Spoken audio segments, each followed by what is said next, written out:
Alors, bienvenue aux Incontournables en littérature étrangère pour le mois de décembre de la librairie Monet. Mon nom est Benoît. Je commence ce mois-ci avec le tout nouveau roman de Oddur Ava Ólafsdóttir, La vérité sur la lumière, chez Zulma. Vous la connaissez très certainement pour son célèbre Rosa Candida, qui avait eu le prix des libraires il y a déjà un petit moment de ça. Elle a également eu le prix Médicis il y a 2 ou 3 ans avec son plus récent, son avant-dernier en fait, roman Miss Islande. Cette fois-ci, La vérité sur la lumière met en scène Dija, une jeune femme dont les parents tiennent un salon funéraire. Elle est elle-même sage-femme, comme sa grand-mère avant elle, et comme son arrière-grand-mère. Donc on est sage-femme dans la famille presque à chaque génération, ou alors on s'occupe du début de la vie ou de la fin. Dija donc habite dans un appartement qui lui a été légué par son excentrique et sage-femme, sa grand-mère qui était sage-femme, et elle va trouver un véritable trésor d'archives dans son appartement, des cahiers que la grand-mère a donc remplis. Elle va aussi trouver la correspondance de cette grand-mère avec une sage-femme en Grande-Bretagne, donc ça va être un genre de parcours à travers le métier de sage-femme dans cette famille. Et on va suivre Dija dans l'exercice de son métier également, avec toutes sortes de rencontres, beaucoup d'humour dans le livre. J'ai été particulièrement accroché à cette histoire d'un couple qui a ce nouveau-né qui est arrivé, qui depuis la naissance de l'enfant, père et mère ne peuvent s'arrêter de pleurer, pleurent constamment et demande à Dija est-ce que c'est normal. Et le père dans ce couple est un électricien qui a peur du noir, ce qui est particulièrement savoureux dans un pays comme l'Islande où il fait noir pendant presque tout l'hiver, 24 heures par jour. Donc il y a toutes ces touches d'humour qui viennent parsemer le récit. Donc la lumière, évidemment, n'est pas que symbolique dans le roman. Donc nouveau, Ólafsdóttir, La vérité sur la lumière, chez Zulma. Ensuite, le nouveau et prix féminin de cette année, de Clara Dupont-Mono, S'adapter, aux éditions Stock. Vous la connaissez peut-être plus comme autrice de romans historiques. Elle avait eu un beau succès il y a 2 ou 3 ans avec son précédent qui s'appelait La Révolte, qui tournait autour du personnage d'Aliénor d'Aquitaine. Cette fois-ci, elle est complètement dans un registre différent et bien assumé, un roman totalement autobiographique autour d'une fratrie. Il s'agit d'une famille dans laquelle l'enfant le plus jeune est arrivé avec un handicap. Il est inadapté. Comme le dit Clara Dupont-Mono, il n'a que 2 sens sur 5. Il a l'ouïe et le toucher, mais est aveugle, n'a aucun des autres sens et est destiné à mourir en bas âge, vers une dizaine d'années. C'est un genre d'enfant chiffon pour lequel l'aîné va développer un très fort sentiment de protection, alors que la cadette, Clara, va vivre une sorte de révolte, va trouver que cet enfant prend beaucoup de place dans la famille et il y aura aussi des conséquences pour le 4e enfant qui va naître, le 4e fils, qui va naître après le décès du 3e. Et celui-là va devoir apprendre à vivre avec cette figure importante dans l'histoire de la famille sans jamais l'avoir connue. Ce qui est intéressant aussi dans le roman, c'est que la narration est assumée par les pierres de la maison, de cette maison dans la campagne française. Et donc, ça ajoute un élément presque de fable au récit. Donc, prix féminin, Clara Dupont-Mono, S'adapter, chez Stock. Ensuite, un nouveau livre de Paul Auster qui est devenu moins prolifique avec les années, toujours chez Actes Sud, Burning Boy, vie et œuvre de Stephen Crane.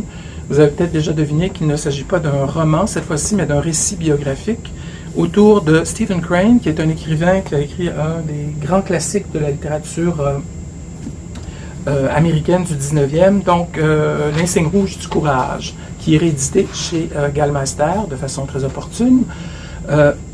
Ce roman-là tournait autour d'un jeune homme qui s'engage dans l'armée au moment de la guerre de sécession et qui, dès le début de la guerre, va commettre un acte de lâcheté et va devoir donc trouver le moyen de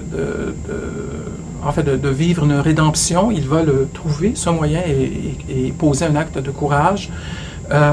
Paul Auster parlait de cet écrivain comme étant un des oubliés de ces dernières années. C'est un livre qui a pourtant été édité et réédité tout au long du 20e siècle.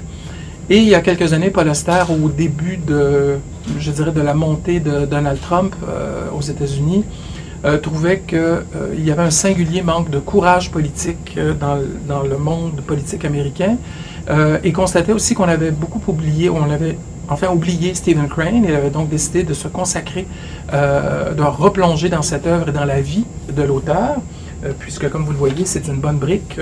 Il est mort à 30 ans, Stephen Crane, mais il a eu une vie mouvementée. Son roman est paru au milieu des années 1890 et lui meurt en 1900-1901. Donc, c'est vraiment un météore dans l'histoire littéraire américaine. Il aura connu les plus grandes plumes de Henry James à Mark Twain et donc meurt à cet âge.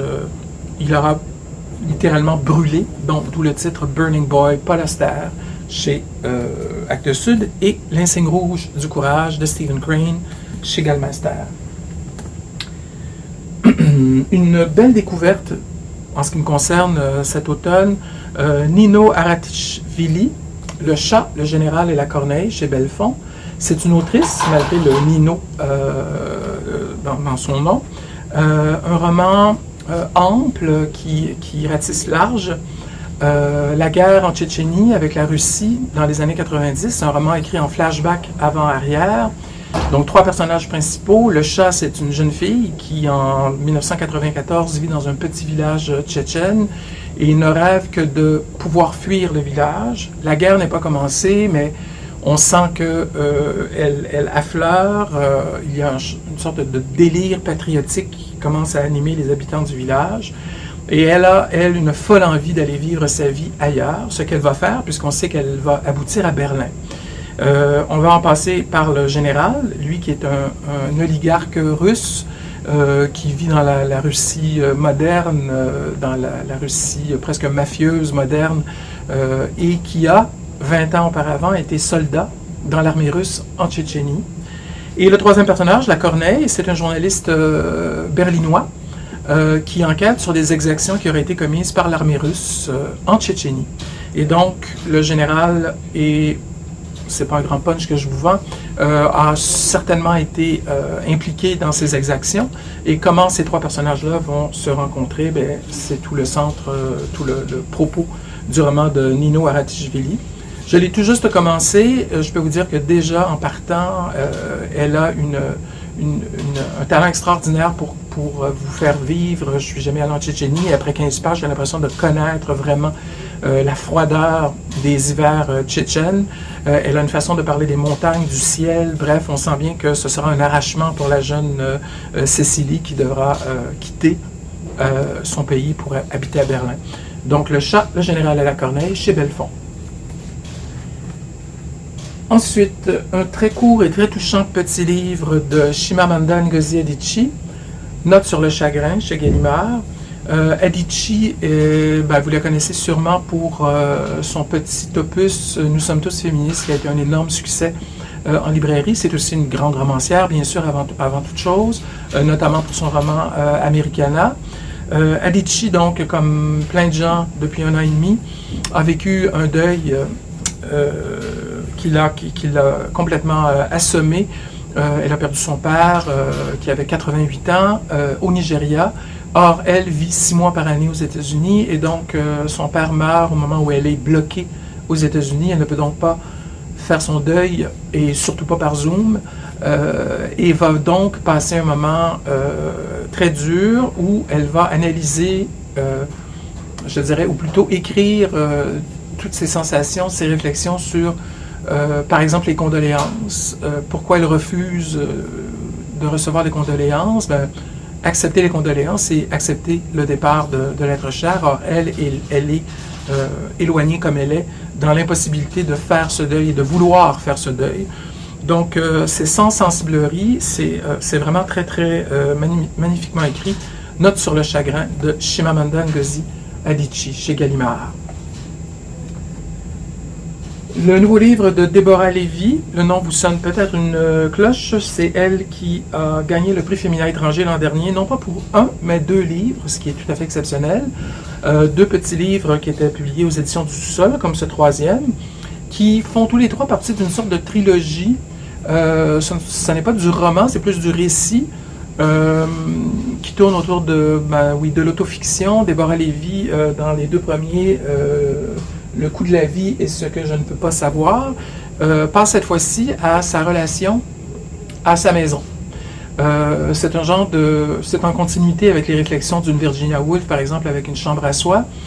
Dans celui-ci, Lévy explore la relation entre ce qu'on peut appeler le patrimoine et le féminin, pour en conclure que peut-être une chambre ne suffit pas et que peut-être il faut une demeure à soi pour faire œuvre. Donc, Déborah Lévy, État des lieux, aux éditions du Sous-sol. Une histoire tout à fait curieuse de Christophe Boltanski, Lévy Jacob, chez Stock. Boltanski s'est fait connaître ces dernières années. Bon, c'est un journaliste qui a écrit 2 romans autofictionnels autour de sa famille, Le Guetteur et La Cache, ces dernières années, qui avaient eu un certain succès. Cette fois-ci, je vais vous montrer de plus près peut-être la photo, le bandeau du livre, qui nous montre un homme dans l'ancêtre du selfie, c'est-à-dire le photomaton. Boltanski, dans un marché aux puces, va découvrir un énorme album photo rempli de ces photomatons de cet homme.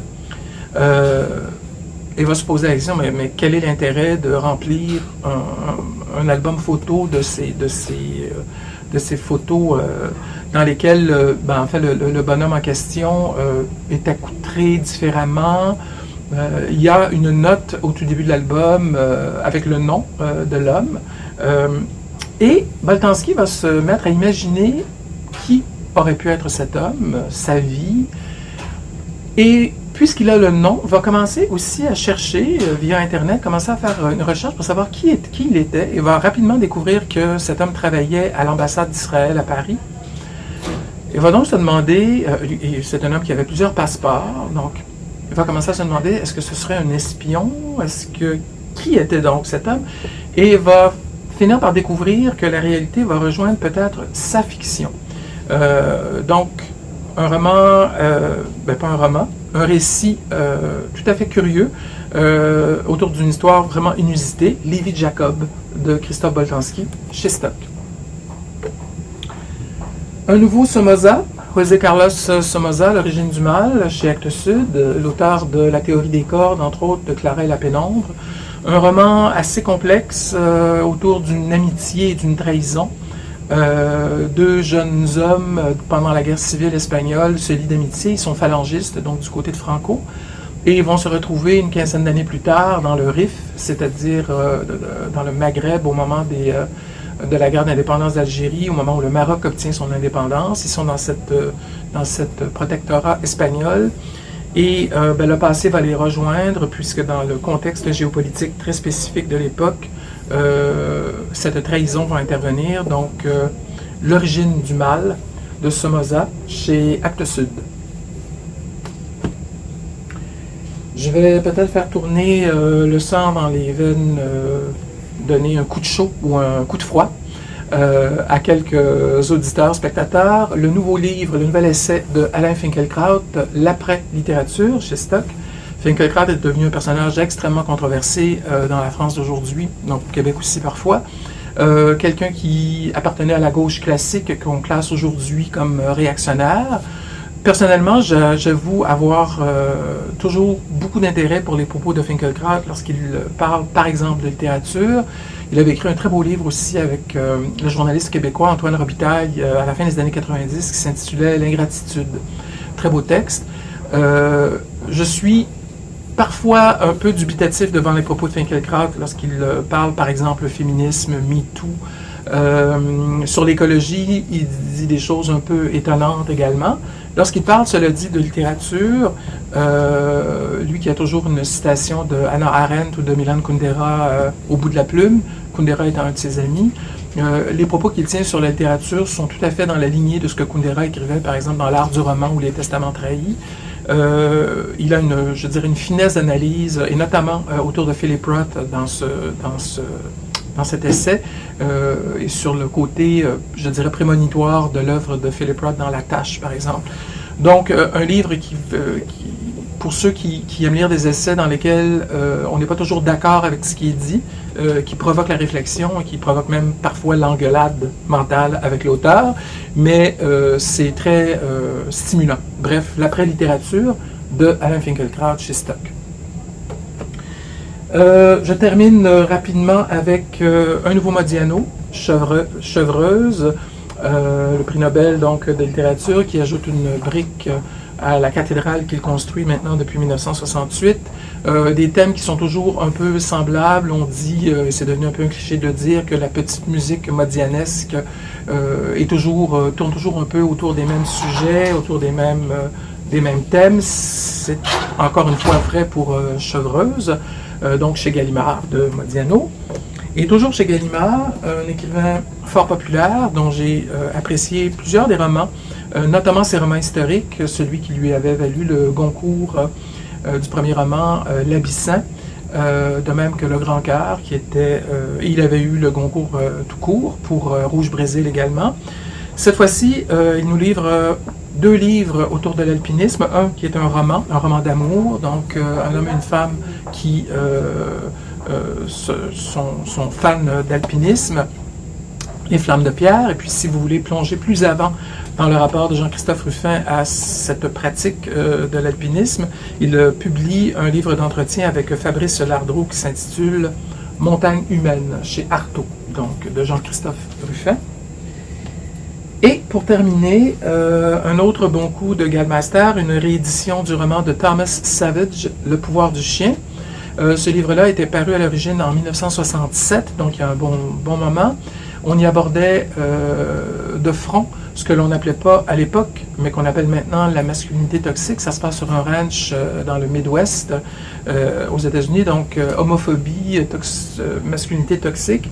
Le livre, je vous le mentionne parce qu'il vient tout juste d'être adapté au cinéma par la grande réalisatrice Jane Campion, et le film est un très très grand succès et commercial et critique et remet donc en lumière l'œuvre de Thomas Savage, disponible de nouveau chez Gallmeister, Le pouvoir du chien. Ce qui met fin à notre tournée des incontournables du mois de décembre. On se revoit l'an prochain. Joyeuses fêtes et à la prochaine. Bonjour, mon nom est Mike Seviano, je suis libraire responsable de la section adulte. Aujourd'hui, je vous présente les incontournables pour la section policier polar pour la salle de montre de décembre. Il y a une sélection assez restreinte ce mois-ci. Vous allez voir des trucs intéressants quand même qui peuvent aller chercher l'intérêt de vos lecteurs. Je vous commence avec deux, ce que j'appelle des thrillers domestiques. Un premier, Si j'étais toi. Alors, une vie, deux femmes, c'en est une de trop. Une histoire de trahison, une histoire d'infidélité, une histoire qui, bien sûr, va aller chercher le thriller que certains aiment bien, quelque chose de pas trop compliqué, un roman pas trop lourd. Alors, un matin d'automne, Kelly Medina reçoit un appel du pédiatre de son enfant pour confirmer son prochain rendez-vous. Cette erreur rappelle cruellement à Kelly que son fils est parti pour l'université depuis un an et combien elle se sent seule. Donc, bien sûr, ça vient chercher les éléments, des troubles dans l'histoire, tout ça. Un roman assez simple, pas compliqué pour les lecteurs, là, qui, encore une fois, comme je le mentionne tout le temps, ceux qui veulent s'initier au roman polar sans trop avoir du gros... une grosse histoire lourde, là, du gros gore, tout ça, là, ben ça pourrait être intéressant là, pour une belle petite introduction au thriller et en plus ici un thriller domestique sympathique. Donc Amber Garza, Si j'étais toi, chez J.C. Lattès. On reste un peu dans le thriller domestique, encore une fois, avec Mourir, dormir de C.L. Taylor. Ici, c'est une histoire d'insomnie.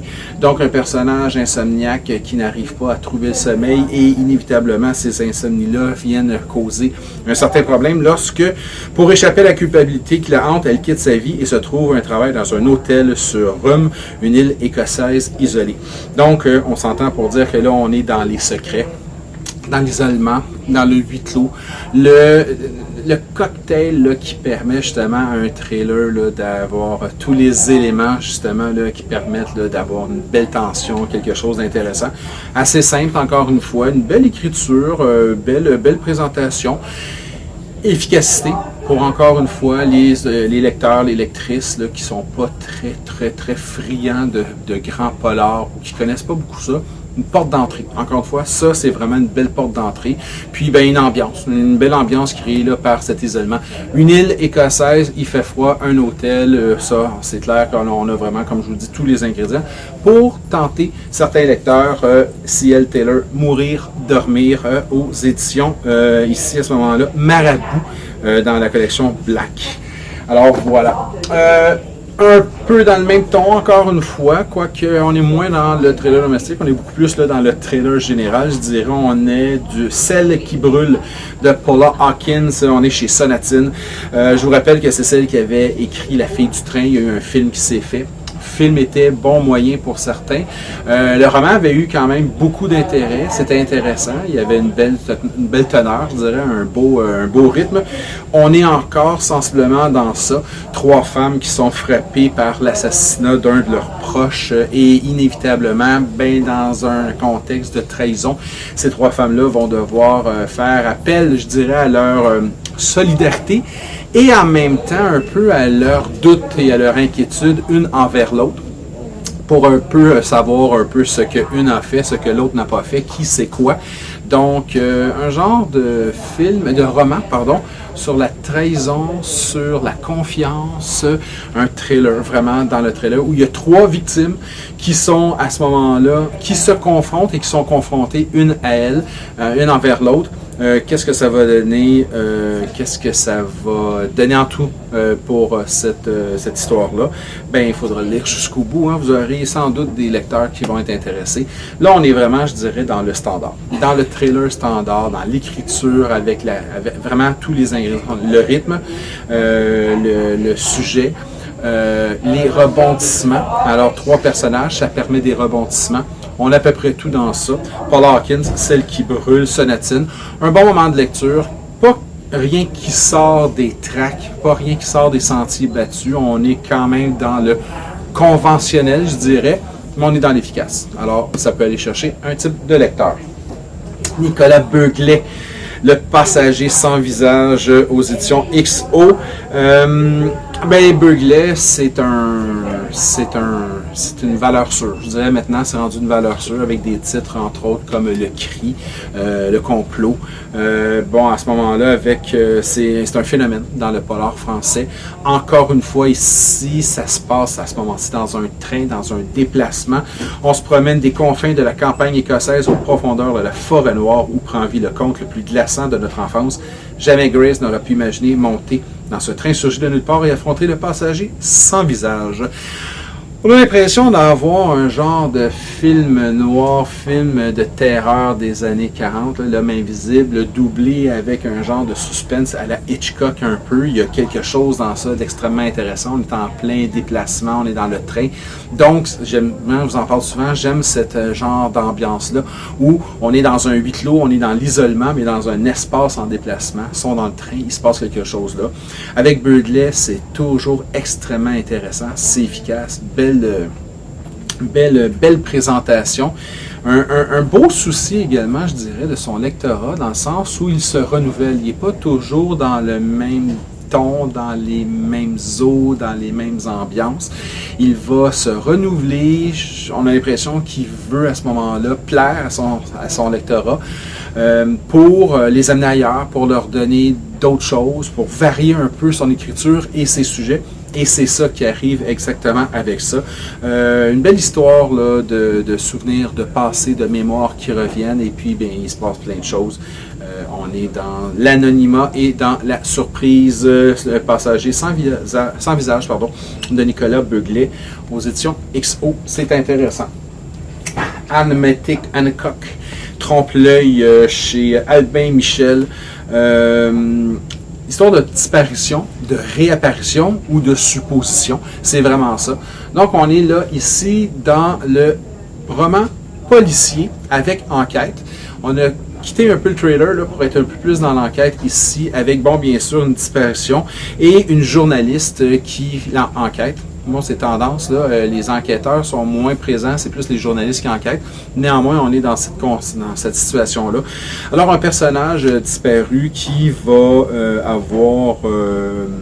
qui va avoir à sa poursuite, je dirais justement, des gens journalistes entre autres, qui vont essayer de savoir où est passé ce personnage-là, où est-il passé. Il y a des trucs qui se passent, un phénomène qui donne l'impression de distinguer des visages sur des objets. Et cette photo récurrente, la porte d'une grange, oui, Lucas, y a-t-il vu? La porte permettrait-elle de retrouver sa trace? Une ambiance un peu flottante, un peu entre le réalisme et à peine, je dirais, le fantastique. Je fais attention quand je mentionne ce terme-là parce que des fois, ça fait peur aux auteurs, aux lecteurs de polar, qui sont un peu puristes des fois, puis qui ne veulent pas aller se promener du côté des éléments fantastiques ou ésotériques des fois. C'est pas ça. On n'est pas vraiment là. C'est juste des pistes ou des fausses pistes qui sont lancées par le 4e de couverture, puis qui nous permettent à ce moment-là d'avoir une approche différente dans un résultat extrêmement intéressant. Elle nous avait écrit précédemment Fleur de cadavre, qui avait eu quand même un certain succès.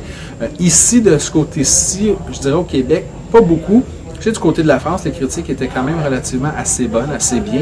Je pense que dans le texte original en danois, Fleur de cadavre avait eu vraiment un bon succès. J'imagine que ce trompe-l'œil va avoir aussi un bon succès, du moins tout est là pour donner le ton avec un trailer qui vient chercher l'enquête en même temps, disparition, tout ça, supposition. Annette Hancock, trompe-l'œil chez Albin Michel. Je parle rapidement, très rapidement, d'un roman policier qui se passe, mais vraiment en 2021, donc de nos jours. Donc, il y a plein d'échos, plein d'allusions qui vont être de nos jours. Je vous lis le dernier, le texte ici, novembre 2021. Julien Perrault vient d'être nommé chef de la police de Montmaur, village isolé, desservi par une unique route. Alors qu'il s'imaginait atterrir au bout du monde, il découvre un endroit cossu aux rues d'une propreté immaculée et équipé d'un système de surveillance dernier cri.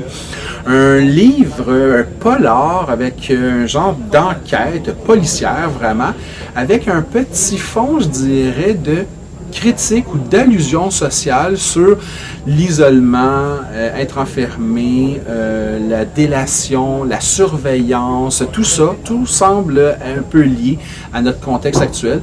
Donc, il y a un genre d'allégorie, métaphore de notre condition actuelle qui est, bon, utilisée dans ça, dans Les Sœurs de Montmaur, de Jérôme Loubry.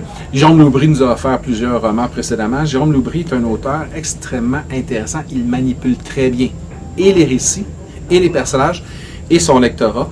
Ça, c'est vraiment quelque chose pour passer à un autre niveau. Là. Pour les polars, les lecteurs de polars là, qui veulent s'initier, on a déjà des choses, mais quelqu'un qui a déjà lu, puis qui veut passer à d'autres choses, qui est intrigué, puis ça l'intéresse d'aller un petit peu chercher le fameux champ gauche, là, bien, même si Loubry est bien connu, comme peut l'être Beuglet, mais encore un peu moins connu, un petit peu plus obscur. On va aller chercher ça de ce côté-là. Je pense qu'il y a de l'intérêt pour les gens qui veulent découvrir un peu plus le monde de l'univers de la littérature policière, du polar. Jérôme Loubry, Les Sœurs de Montmaur, aux éditions Kallman-Lévy, collection noire. Bon, évidemment, on va parler de Lars Kepler, hein, parce qu'il faut en parler. C'est l'homme miroir, c'est le retour de l'hypnotiseur, c'est important. Vous avez sans doute acheté il y a quelques temps l'hypnotiseur, tout ça. Il a fait d'autres livres depuis, et là, c'est le retour. C'est dans le roman noir. Là, on est vraiment dans le roman noir avec Kepler. C'est âme sensible à s'abstenir. C'est solide, c'est creux. Ça va chercher beaucoup d'images. C'est très graphique, c'est visuel. Pour les lecteurs qui sont un petit peu sensibles, peut-être là, à ce moment-là, s'abstenir. Bien sûr, c'est pour souvent les amateurs du genre, mais les amateurs de l'auteur. Kepler, ici, va vraiment aller chercher des références à son précédent livre, là, justement, l'hypnotiseur, des mentions, des allusions, tout ça. Donc, il faut être un peu dans le bain, il faut connaître et le récit et l'auteur, il faut s'attendre vraiment à quelque chose de solide, mais un gros roman noir, je dirais, avec des scènes pas tout à fait morbides, je dirais, mais du moins assez délicates, bon, pour certains lecteurs. armes sensibles, s'abstenir ou du moins aviser à ce moment-là. L'homme miroir, Lars Kepler aux éditions Actes Sud. Voilà. Ici, je vous présente, il y a 2 titres québécois que je vais vous présenter. Un plus rapidement, celui-là, je vais m'attarder un petit peu plus. Pierre-Louis Gagnon, aux éditions L'Évêque, chez l'éditeur L'Évêque, le titre 17, rue Villagatan à Stockholm. Ça se passe en 1939, à une période où la Suède est en plein, on arrive, la Seconde Guerre mondiale débute. On sait que les pays scandinaves avaient une certaine forme de neutralité qui est tombée un peu avec l'invasion de l'URSS ou des nazis, bon, des alliés, tout ça. La Finlande a réussi à la maintenir un peu plus, cette neutralité-là, pas du côté de la Suède, tout ça. Et ça tourne autour de tout ça. Donc, il y a un attentat, il y a une enquête, il y a vraiment à ce moment-là tout un univers qui se profile autour de ça. Ce qui est intéressant, c'est que l'auteur décrit bien à ce moment-là vraiment la ville. Stockholm est bien décrit, on se promène dans la vieille ville de Stockholm, tout ça. Je trouve ça intéressant de voir comment on peut mettre de l'avant la vieille ville de Stockholm, la rue Villagatan, le Gamla stan, tout ça, dans un contexte de polar politique. Là, on est vraiment dans ça. Vous voyez, fin novembre 1939, quand éclate la guerre entre l'URSS et la Finlande, Alexandra Kollontai est l'ambassadrice soviétique à Stockholm au cours de ce conflit, connu sous le nom de guerre d'hiver. Kollontai est mise au parfum d'un secret d'État qui va changer le cours de son existence. C'est basé sur des événements réels, un élément du passé de la Seconde Guerre mondiale qui a déjà existé. Et là, à partir de là, ben, l'auteur va broder toute une histoire d'un roman policier politique, mais bien rendu, vraiment intéressant. Et puis, ben, ça nous donne une belle facette, je dirais, de la Seconde Guerre mondiale qu'on connaît un peu moins, comment ça s'est passé dans les pays scandinaves, parce que souvent, ben, on parle toujours, oui, de la France ou de l'Allemagne, tout ça, mais bon, c'était une guerre mondiale, donc nécessairement, ça se passait également du côté de la Suède. Et il s'est passé plein de choses, entre autres un événement comme ça. On parle de censure, bien sûr, parce que c'est l'URSS, dont on parle de censure, de trahison. Hyper intéressant, peut-être à ramasser dans vos achats pour mettre sur les tablettes. Peut-être des gens qui pourraient être intéressés. Entre autres, si, on ne sait jamais, il y a des étudiants ou des gens qui s'intéressent à l'histoire et à la Seconde Guerre mondiale, ben ça serait une facette différente de cet événement-là. Je vous rappelle, hein, Pierre-Louis Gagnon, 17 rue Villagatan, Stockholm, à l'éditeur L'Évêque éditeur. Michel Ouimet, L'Homme au chat. On est avec Boréal Noir, la nouvelle collection chez Boréal Noir qui sort un 3e titre, un premier titre par une autrice québécoise francophone. Donc Michel Ouimet, bien connu, et c'est son premier polar, donc L'Homme au chat. Ça se passe à Montréal, hein, c'est très local. Il y a une découverte d'un cadavre, un autre encore, parce que dans l'histoire, on est rendu au 4e cadavre de femme qui a été sauvagement assassinée, mutilée, tout ça. Et bien, il y a une enquête. Et ça tourne autour de tout ça. C'est intéressant parce que on accompagne, je dirais, un tueur en série. Donc, on l'accompagne beaucoup. On est dans sa tête, ou du moins, si on n'est pas dans sa tête, on est à ses côtés. Et là, ça joue beaucoup sur le côté de victime, bourreau, agresseur. Michel Ouimet joue beaucoup délicatement sur toutes les facettes possibles. Elle ne prend pas parti directement pour la victime ou pour l'agresseur. On n'est pas nécessairement dans le trailer, on n'est pas nécessairement dans le roman noir. On est dans une zone mitoyenne, dans un flou qui nous permet justement de passer d'un à l'autre et de raconter justement dans un style assez direct tout ça, les conflits parmi entre autres les policiers, tout ça. Et ça se passe à Montréal. Donc c'est intéressant. L'homme au chat de Michel Ouimet. Je termine avec un dernier titre qui est extrêmement intéressant. Alexis Ivanov nous présente Le Dernier Afghan chez Rivage Noir, un roman extrêmement intéressant pour les amateurs de romans policiers historiques et politiques dans les deux cas. Là, vraiment, ils vont vraiment prendre un plaisir. Ça se passe vraiment. C'est les vétérans russes qui sont allés se battre en Russie. Lorsque la guerre avec l'Afghanistan a tombé, a arrêté, ben ils ont été laissés pour compte, ont été abandonnés, puis on les appelait les Afghans. Mais en fait, c'est que, bon, soit on les a abandonnés tout simplement, puis ils n'ont pas pu revenir directement en Russie, tout simplement, tout ça. Et ça tourne autour de tout ça. Donc, cette fameuse guerre en Afghanistan qui a impliqué l'URSS, tout ça, c'est extrêmement détaillé. Il y a un travail historique. Les faits qui sont ramenés sont extrêmement intéressants. C'est dense, mais ce qui est agréable, c'est que même si on parle beaucoup de l'histoire, même si la notion historique est impliquée dans le récit, on ne met pas du tout de côté le récit, l'histoire, l'enquête policière, le roman policier. C'est fascinant. Ça glisse très bien. Ça s'enchevêtre un et l'autre. L'histoire avec un grand H, avec l'histoire avec un petit H. Et ça donne un récit très, très haletant qui est super bien présenté, bien écrit, bien soutenu. Et je pense qu'il y a beaucoup de trucs intéressants à sortir de ce roman-là. Si ce n'est qu'encore une fois, intéresser les gens à une facette de l'histoire, des fois un peu oubliée, la guerre en Afghanistan, de la part des Russes. Alors, Alexei Ivanov, le dernier Afghan, on est chez Rivage Noir. Alors voilà, c'était la présentation des incontournables pour la section roman policier polar pour décembre. Oui, mon nom est Max Viano. On se revoit, nous, l'année prochaine, à ce moment-là, où on reprendra les capsules ensemble. Merci beaucoup. Au revoir.